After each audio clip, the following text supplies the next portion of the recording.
Just a quick note on logistics. I'm giving a lecture at Notre Dame. I have to be there at 5:15 today, so I'm only going to take us to about 3:15. So we'll go about 45 minutes, and then I've got to run. I'm sorry about that. That we have a short class, and then on Thursday. And I apologize. I've been traveling so much, but I'm going to be in Atlanta on Thursday. But you guys will still have class. My wife's going to be teaching. And I'm not exactly sure which is going to be lecturing on right now. Maybe Willa Cather and maybe some other Christian humanists that she's interested in. So just be here for that on Thursday, and she's great. I mean, I'm biased, obviously, but she'll be wonderful. Okay, good. You guys have any questions or thoughts on anything as we get started? Maria is unfortunately sick today, so keep her in your thoughts.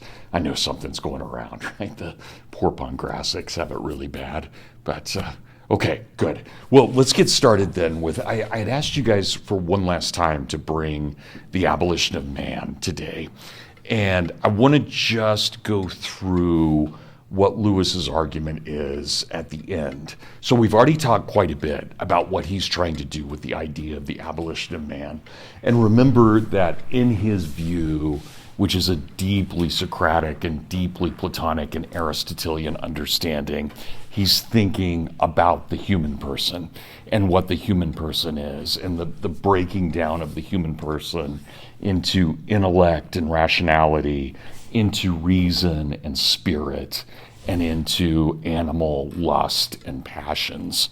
So, which is also in our own understanding of American politics, is also the executive, the Senate, as well as the Supreme Court, and then the House of Representatives as well.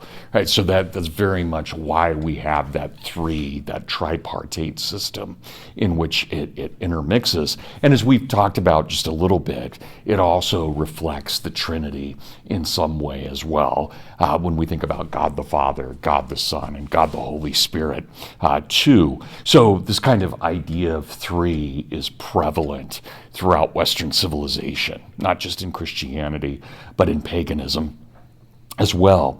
So Lewis, in these talks that he gives, 1943, these 3 lectures, he's really trying to warn England and the United Kingdom about what could happen if they forget this spiritedness. So he starts off by talking about this school book, this English textbook, but that's really not what the book is about at all. His 3 lectures are really about warning us from becoming ideologues. That is, from us becoming so trapped in our rationality that we miss the very mystery of life. And so he tells us, very, very clearly, we shouldn't be shocked that when we basically make geldings of our men, that we then turn around and find that they don't have virtue. And I think there's something profound in that. And we can think about that, whether we're talking about our national leaders or our state leaders right now. Think about all the chaos in Minnesota. On both sides, there seems to be a lack of virtue. And it's really all about power and theater. It's not about something that's deeply, deeply humane. And yet they're trying to create a kind of myth on both sides about what's humane. But I think when we look past that, we recognize that really there's just ongoing a denigration of the human person. And so remember what Lewis tells us, and I think he's just brilliant about this, that there is this in all cultures. It's not just specifically in Judeo-Christianity, but in all cultures, there is this kind of natural law. We see these laws across all cultures overall. Things like don't kill, don't commit adultery, don't steal. These are all things that we find over and over again, whether we're looking at ancient Egypt or we're looking at the Norse Eddas and the Norse gods, or whether we're thinking about Hinduism or we're thinking about Christianity. We find all of this. And just to make his point, and I think he kind of rubs it in our face a little bit, but just to make his point, He doesn't use the term natural law, what we would use in Western civilization. He uses this from Eastern civilization, from Asiatic civilization, the idea of the Tao, right? Even though it's T-A-O, it's D-A-O in the way we pronounce it, the Tao. And it's in the Tao then, or the natural law, which I think is easier to say, in the natural law, that we find all of these precepts. Now, one thing Lewis doesn't say, and I think we have to be very careful about this, is that it's very typical that when we look at any culture or civilization, these rules, such as do not kill, or do not commit adultery, or do not steal, they always apply to the in-group, but they don't always apply to the out-group. That is, we'll make sure that we follow those rules for ourselves, but when we invade our neighbor, we don't think about it for them. And that's where I think Lewis is a little weak on this argument, because I think it's equally important that we recognize that our ethics have to be universal. So it doesn't matter if I approach, say, another white male Roman Catholic my age, or if I approach a 20-something Muslim woman from Africa. It wouldn't matter my ethics if we follow, say, Socrates. They have to be exactly the same. And that's what's distinctive, I think, about Western civilization, is that very early on, we can go all the way back to about 510 BC, and we find that there was already this desire to apply a universal ethic to all human beings. And Western civilization isn't alone in that. You also find that in ancient Hinduism, certainly, which was developing at about the same time that Greek philosophy was developing. And you also find it in the earliest forms of Buddhism and the earliest forms of Confucianism.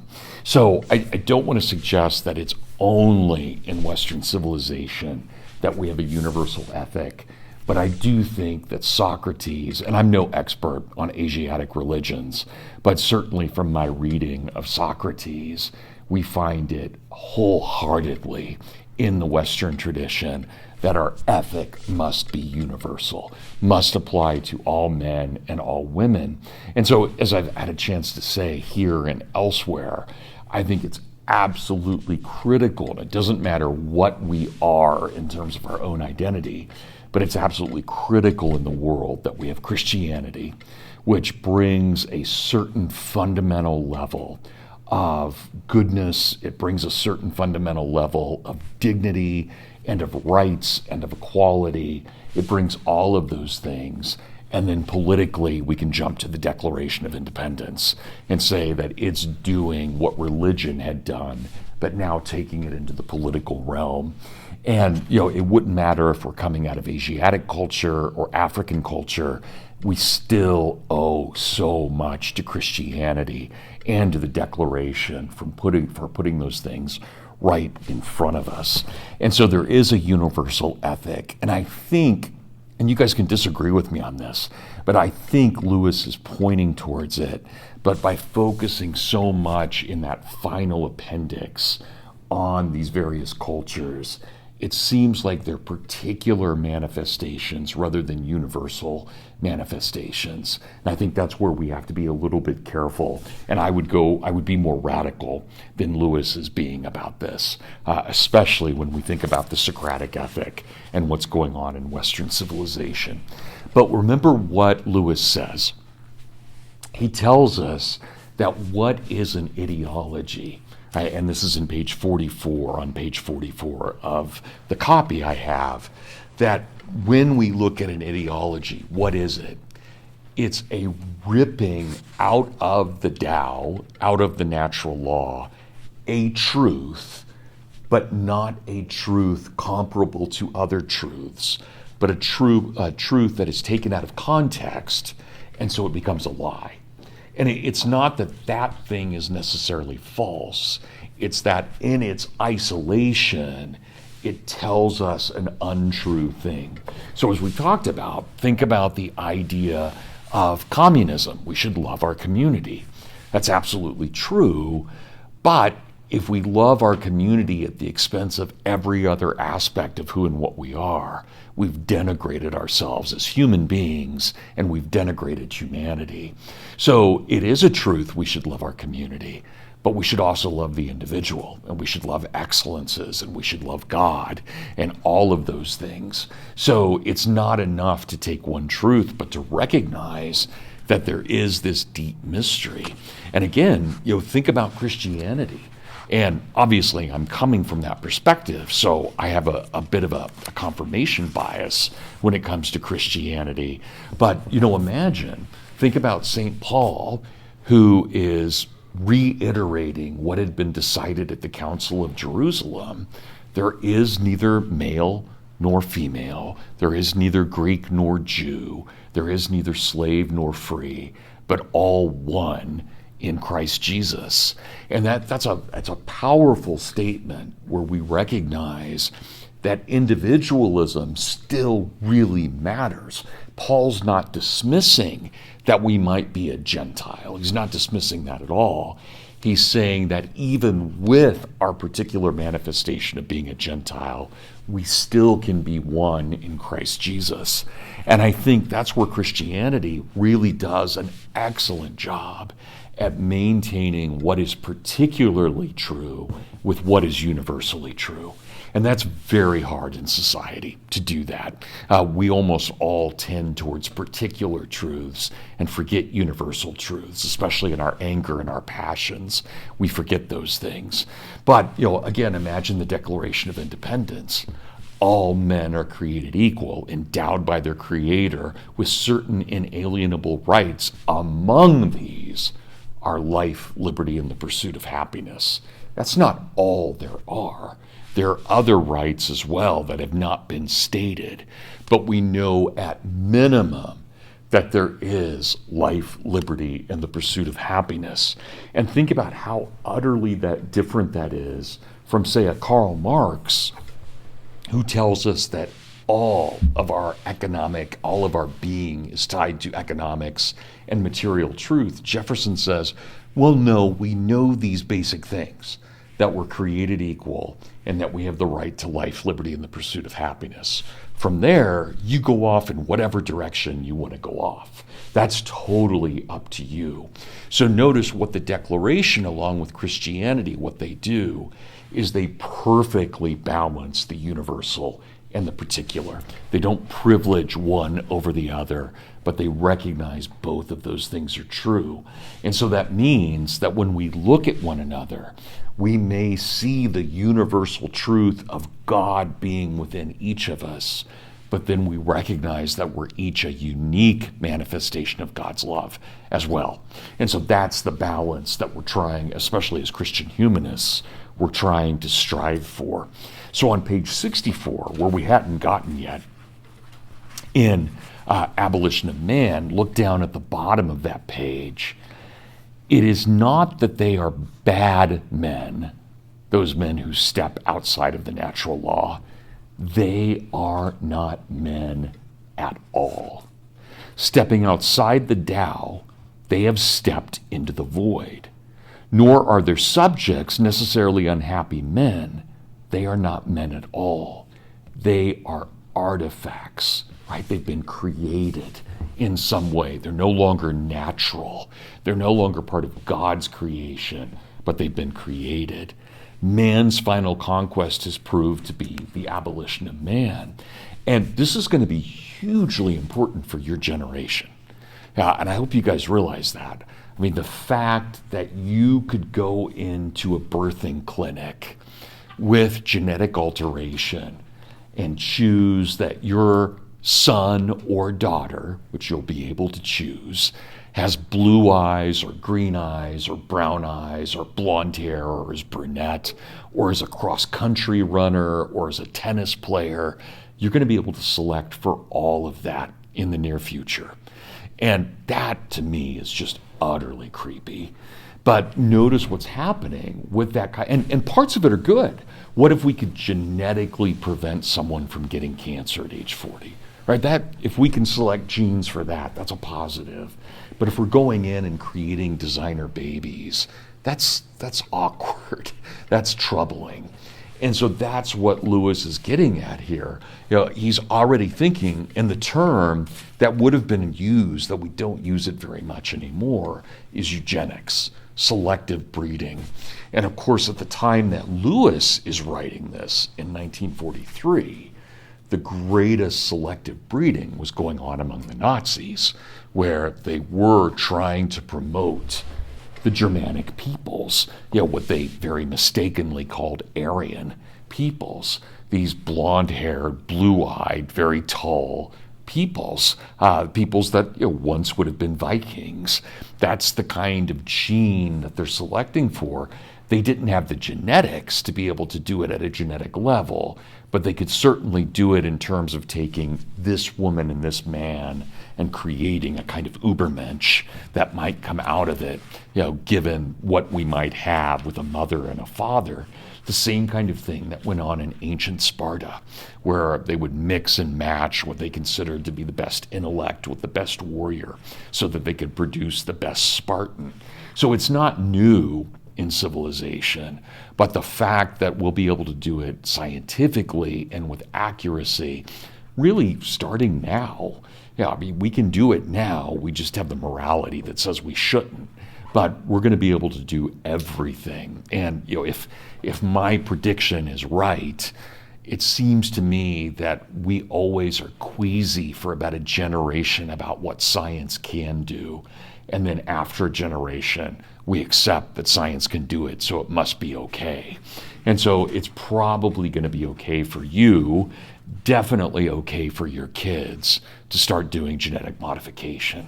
So just think about that as we're getting into the generations here. So Lewis tells us, and he's quite blunt about this, a child that has been genetically programmed is no longer natural. It's an artifact, not really a man or a woman, but something that defies our understanding. And that's pretty powerful to think about what that might be. And I don't know how we're going to deal with that. And this is one of the great questions that when we get to a canonical for Leibowitz, that we're going to have to ask. Because in that story, which takes place in the first iteration, 600 years after a nuclear war, there are all kinds of genetic deformities. And in that story, the Catholic Church rules, no matter how monstrous you might be, if you're born of woman, you're made in the image of God. And that's a powerful teaching. So I think about that. I'm not sure I'm as willing as Lewis to say, okay, we've just had a baby and we selected that it would be blue-eyed and blonde-haired. I'm not willing to say that that baby doesn't have free will and can't go to heaven. But that seems to be what Lewis is getting at here, that they've removed themselves in some way. And I guess I would like to be maybe a little bit more charitable while also still being very cautionary about what's going on. And look at page 73 of our book here, where he says, I am not thinking solely, perhaps not even chiefly, of those who are our public enemies at the moment. The process, if not checked, will abolish man goes on apace among communists and Democrats, no less than among fascists.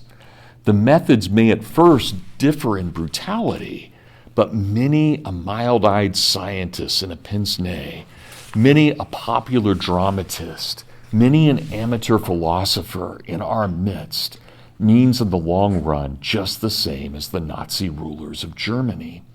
Traditional values are to be debunked, and mankind to be cut out into some fresh shape at the will, which must, by hypothesis, be an arbitrary will, all some few lucky people in one lucky generation, which has earned how to do it.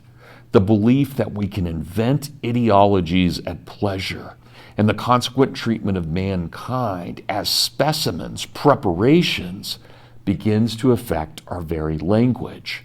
Once we killed bad men, now we liquidate unsocial elements. Virtue has become integration, and diligence, dynamism. And boys likely to be worthy of the commission are potential officer material.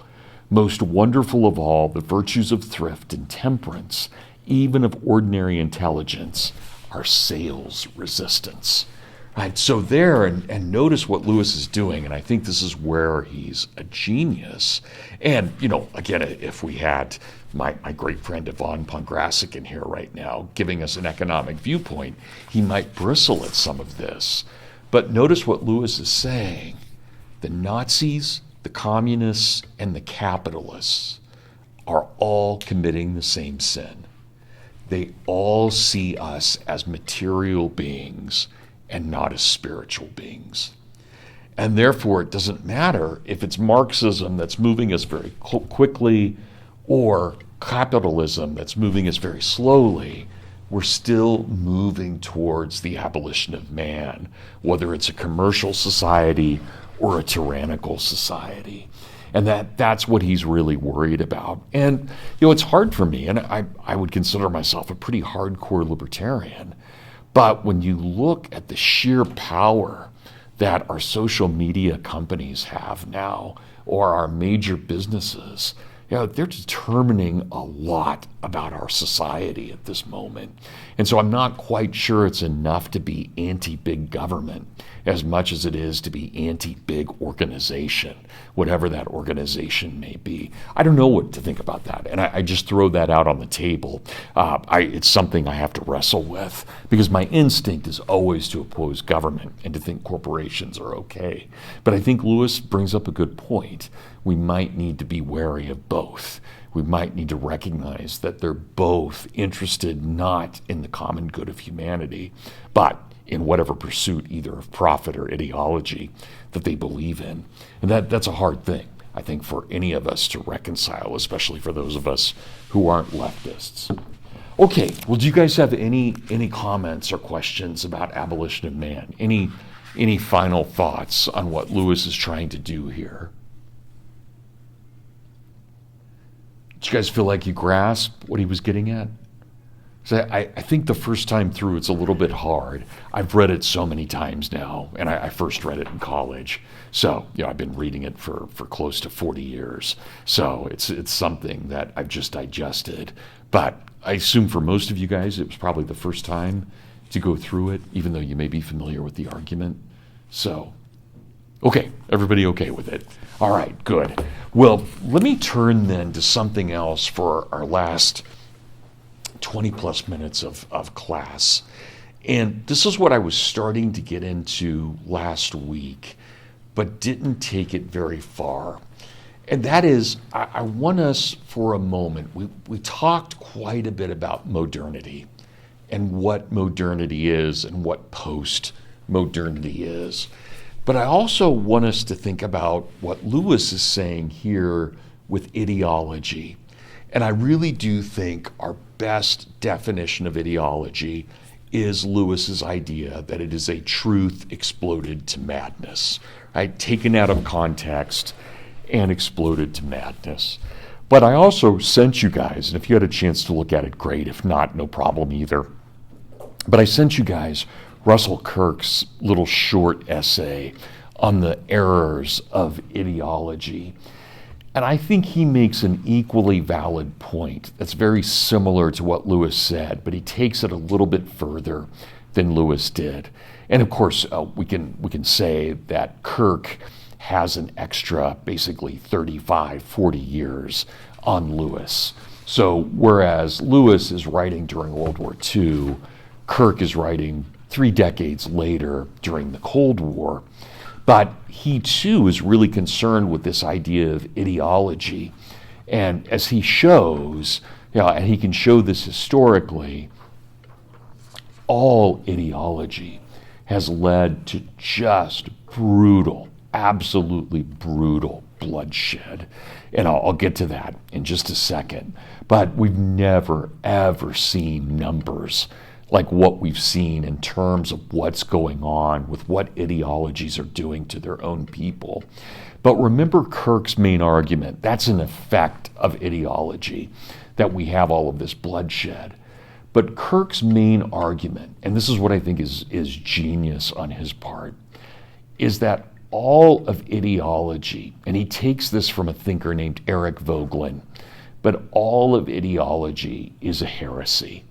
So whenever we look at any ideology, communism, fascism, whatever it may be, these are all Christian heresies in some way. And the way Eric Voegelin had put this was that they are all based generally in the heresy of Gnosticism and also in the idea of Manichaeanism, where we kind of posit that there's a dualistic good and evil.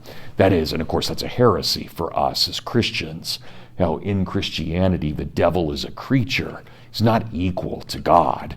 The devil's already been defeated by Christ. So we know that, but the devil doesn't know that. The devil thinks he's still got a chance and still thinks he's the rival of God. But of course he's not. He's the creature of God.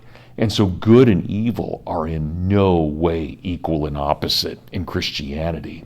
Evil is always the absence of good, not the opposite of good. But the way that Voegelin and Kirk present this then is that all ideologies are really just heresies. And they're all ancient. We can go all the way back to the first 3 centuries of the Christian church and find everything that we're going to find in fascism and nationalism and communism. We'll see it all. It's all there in Gnosticism. The idea that we can save ourselves through knowledge or works rather than faith, right? So that drive that we have to do that, and that's what Kirk is getting at. But let me give you guys, and this is really depressing, and I had warned you in the first several lectures of class, we're going to be depressing because we have to think about what actually takes place with these ideologies. But I want to present this, and I'm going to put for a moment, just for the sake of argument, I'm going to put all ideologies together. So I'm not going to suggest that there's a real difference between fascism and communism, but I'm going to suggest that they're really flip sides of the same coin. And that's not just argument on my part. I actually really believe that. I think that there is very little difference between Hitler and Stalin, except one was German and the other was Russian. But almost everything they did, their programs, their military, their hatred of Jews, they're almost identical in everything that they did. Even though they hate each other, they're basically be like the Italian mafia taking on the Russian mafia. Of course they hate each other, but they're doing the same thing and are basically the same thing overall. And I think the same thing is true with fascism and communism. So if we lump those together for a moment and we look at the years roughly 1917 up until about 1991. So not quite the entirety of the 20th century, but obviously a huge 70 years, almost 75 years of the 20th century. These are our best statistics we have. And one of the reasons we can only go to 1991 is because from 1991 until 1994, Russia opened its archives to the world for 3 years. Any scholar could go to Russia and look up everything the communists did. And then Russia realized what they had done and they closed everything in 94, and nothing's been open since then. So all of our data only goes to 91.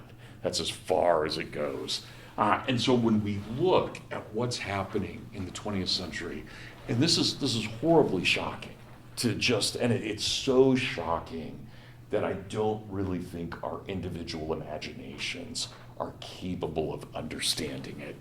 But if we take just the number of people, and the term is not genocide. Genocide means taking out a specific ethnic group or ethnocide.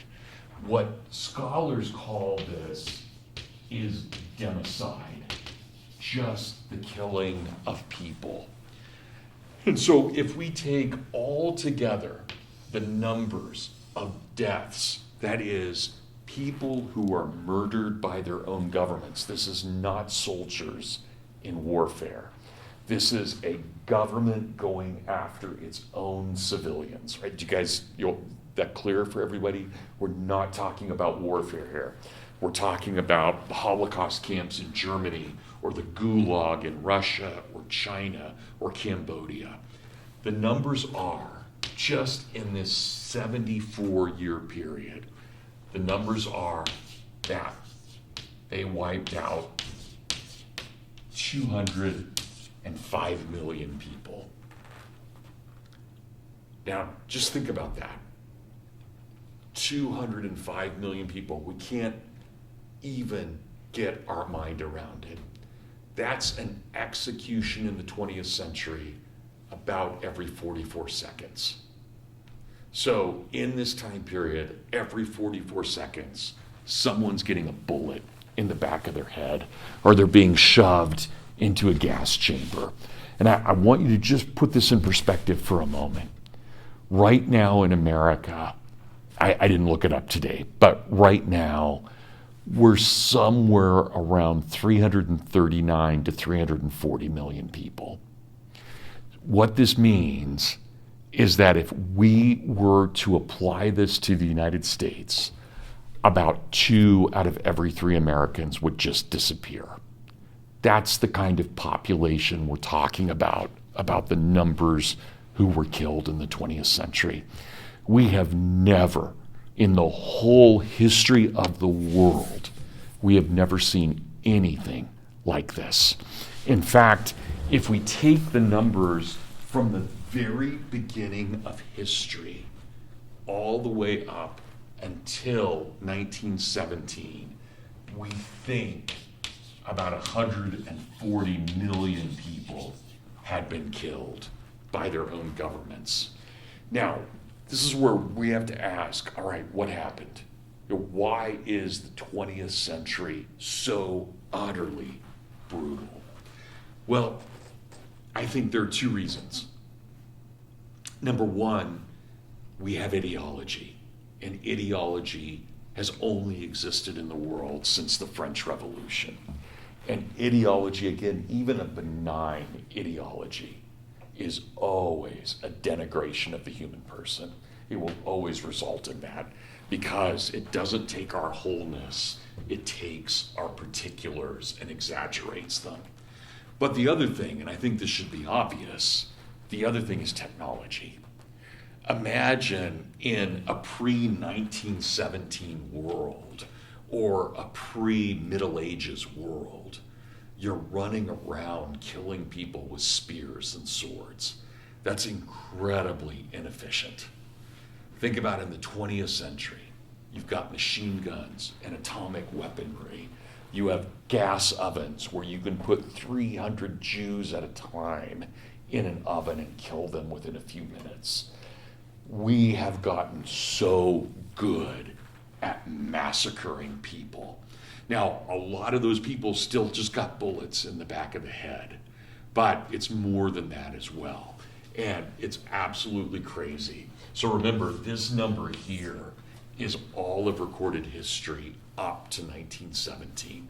But just in the 74 years after 1917, that's the number we get.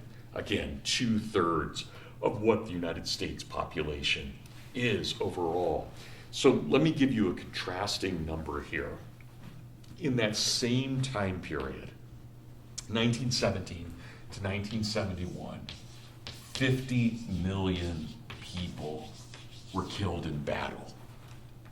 So these are soldiers who die in battle. 50 million, that's huge.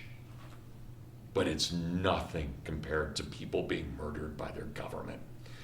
So this is where we have to understand very, very clearly, and I want you guys to know this very seriously, right? When we look at the 20th century, warfare is absolutely brutal, but it is not the number one killer.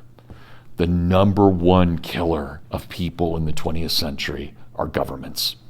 There's no question about it, right? The governments killed 4 times the number of people that warfare did. 4 times. And this always gets to me. When I was in grad school, and of course, all grad schools for the most part are very left-wing havens, usually atheistic as well. I'll never forget very clearly in one of my classes, someone asked, what is the predominant theme of the 20th century? And I obnoxiously raised my hand and I said, well, death, murder by government. And the professor got very, very upset at me. Said, no, it's the liberation of peoples, and especially black people getting the vote. That's the most important thing of the 20th century. Well, that's great. I'm glad black people got the vote. I'm glad we extended the franchise. But I'm pretty sure that when 500 years from now someone studies this century, they won't be looking at who got the vote. That's the number that's going to stick out to them. And I hope 500 years from now, that number is shocking to them. If anything, it may just be routine. Maybe that's what the next 500 years are going to look like. I pray to God that's not the case. But certainly. And so I hope you guys recognize this. Again, the 20th century, without question, the single bloodiest century in the history of the world. Absolutely. And I'll give you just one other, throw a couple of other statistics up there too, just to kind of break it down.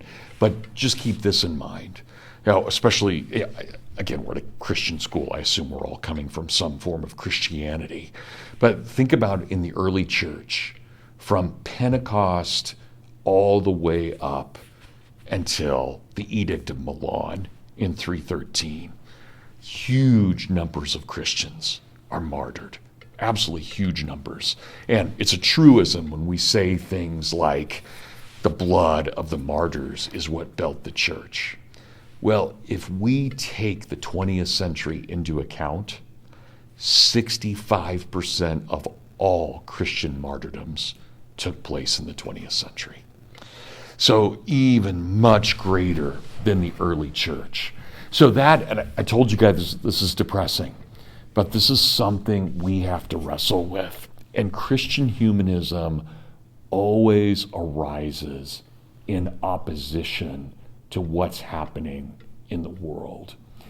And so Christian humanism offers a remembrance of what is true and good and beautiful, and attacks the idea of ideology in the same way that it once attacked heresy. It's doing the same thing with ideology. Okay, just a couple of other numbers to kind of put this in perspective. So, if we want to give awards to who killed the most, the Chinese get number 1, without question. The Chinese, in that time period that I've just listed, 1917 to 1991, the Chinese killed roughly 66 million of their own people, almost all of it under Mao Zedong, the great communist leader of China. Probably 66 million people they killed. The Soviet Union, mostly under Stalin, but not completely under Stalin, killed roughly 62 million in that same, up till 1989. It was killing people pretty systematically, even under Gorbachev, was still killing people pretty brutally. So most of that killing was in the 50s, but a lot of it was still taking place all the way up till when I was a kid and even into college. So a lot of brutality there, 62 million. The Nazis, and they get a special award, but the Nazis, we all know, every one of us in this room, we all know 6 million Jews, right? That's been drilled into us from as far back as we can remember. But the Nazis actually killed about 21 million total of their own people. What we don't generally remember, and kudos to Jews for making sure we remember this. What we don't generally remember is that the other 15 million that the Nazis killed were almost all Polish Catholics, and then German Catholics and German Lutherans as well. So that it's a huge number who were killed in the Holocaust camps, even more than the Jews. Again, I don't blame the Jews for making us remember that. I just wish we remembered it all 21 million overall. But here's where the Nazis get an award. The Nazis did not invent the gas chamber until late 1942. So Auschwitz was hell, Dachau was hell up until 1942. There were a lot of killings, but they were bullets in the back of the head. And again, that's not that efficient. But once the Nazis create the ovens, they can just start massacring in the millions, absolute millions. And so almost all the Nazi deaths in the Holocaust camps are 1943, 44, and early 1945. So in a 2.5-year period, the Nazis killed 21 million. That's incredible by any standard. So probably if the Nazis had kept going, they would have killed even more than the communists did. But regardless, they're both utterly evil in every way. And one last one I'll tell you guys, which again, I think is just horrific. Cambodia, 1975. The Khmer Rouge. Khmer was the native name of the Cambodian people. It's what they call themselves, the Khmer Rouge, from the French for red. The Cambodian communists take over on April 17th of 1975, and they hold control of the country until the very beginning of 1979. So basically for a 3-year, just a little over a 3-year period, they control their country. They slaughtered, no one has ever seen anything like this. They slaughtered 1 out of every 2 of their own people in 3 years. Half of their population is gone in 3 years. And just horrific. They were inefficient. They didn't have gas chambers, nothing like that. I can't remember the percentage right now, but it was something like 20% of those killed were killed by suffocation. You guys know those Kroger bags you get when you go to the grocery store? That's what they use to kill people. They would just go up behind them with guns, and they would put, because they didn't want to waste bullets, because they didn't have any resupply. Nobody, even the Vietnamese, wouldn't help the Cambodians. That's how brutal they were. So they just had plastic bags, and they would just suffocate thousands, millions of people by doing that. It's incredible. Again, we've never seen anything like this in the history of the world. So that's what I want you guys to understand. And again, I know it's depressing. And those numbers are so big, they're just overwhelming in every way. But we just haven't seen that before. And so we have to somehow reconcile that. And I wish we had an answer. I wish we could say definitively that, well, we can blame communism and fascism and we can blame technology.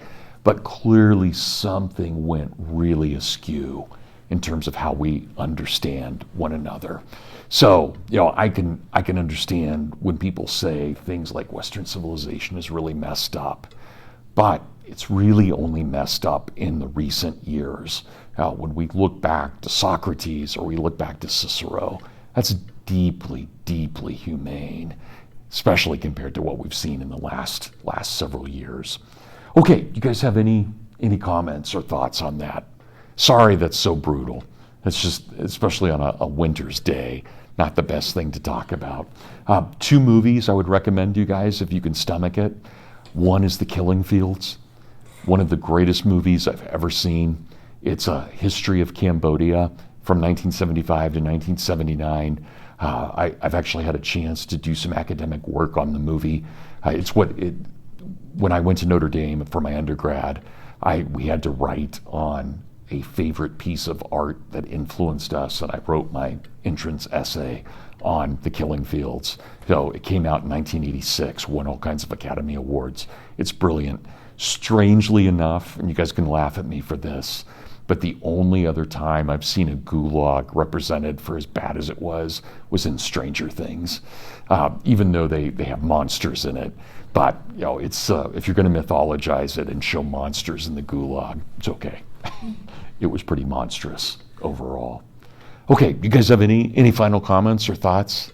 You said there was another movie. Oh, so Stranger Things. Oh. Yeah, so those two. Yeah, Stranger Things season 4. Yeah, does a nice job of showing the Gulag. It's crazy that films barely show that at all. If you want to see a good Holocaust movie, see Schindler's List to see what the Holocaust was like. But they're pretty horrible. I mean, pretty horrible. Horribly horrible in every way. Zone of Interest? No, I don't know that. Talked to Dr. Vincenzi about it. She made us watch it for 20th Century Europe, but it's I think it's very recent, like this year, last year. Okay. 2025 or 24. But it's about a guy who oversees one of the prison camps and In Nazi Germany? yeah. In Okay. Germany. Yeah, he oversees Auschwitz, and it's freaky. Okay. I think I've heard.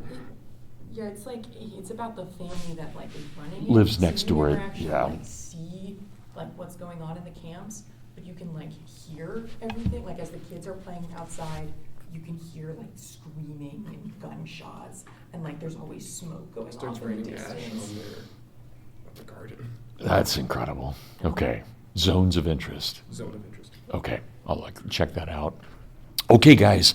Well, again, you have class on Thursday, but it'll be with my wife. If you need to get a hold of me for any reason, I'll be on email the whole time I'm traveling. So I'll be in Atlanta on Thursday and Friday, but I'll be back on Saturday. So we'll have normal class next week. And I don't think we'll have anything but normal classes for the rest of the semester. I'm pretty sure. No, I've got one more trip. But yeah, we'll deal with that when we get to it. Okay, thanks, guys. Thank you. Yeah, thank you.